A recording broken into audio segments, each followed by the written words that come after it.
Buongiorno e ben ritrovati con l'informazione flash di New Sicilia, i principali titoli della mattina. Invitalia ha giudicato il progetto di fattibilità tecnico-economica per i 2 termovalorizzatori che sorgeranno a Palermo e Catania e il 22 settembre verrà firmato il contratto d'appalto a Palazzo d'Orléans. Ad annunciarlo il presidente della regione Schifani, che ha aggiunto come a fine 2026 potranno iniziare i lavori la cui conclusione è prevista per il 2028.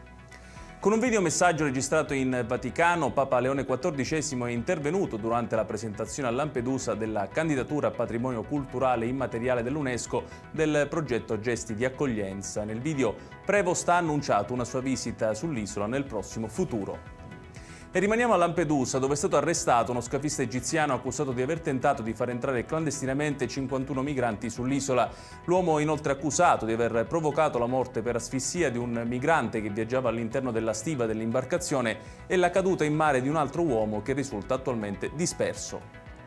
Proteste feroci degli enti di formazione professionale siciliani. La rete informatica gestita da Sicilia Digitale è infatti andata in down, costringendo a rinviare il click day per l'avviso 7 di ieri al prossimo lunedì. Sul caso è intervenuto l'assessore Turano, che si è scusato con gli utenti per i disagi.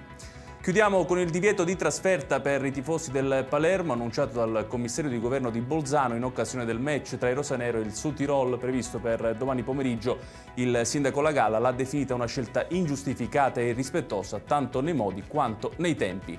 Ed è tutto per questa edizione. Tutti i dettagli su queste notizie li trovate come sempre sul nostro sito www.newsicilia.it. Grazie per averci seguito e buon proseguimento di giornata.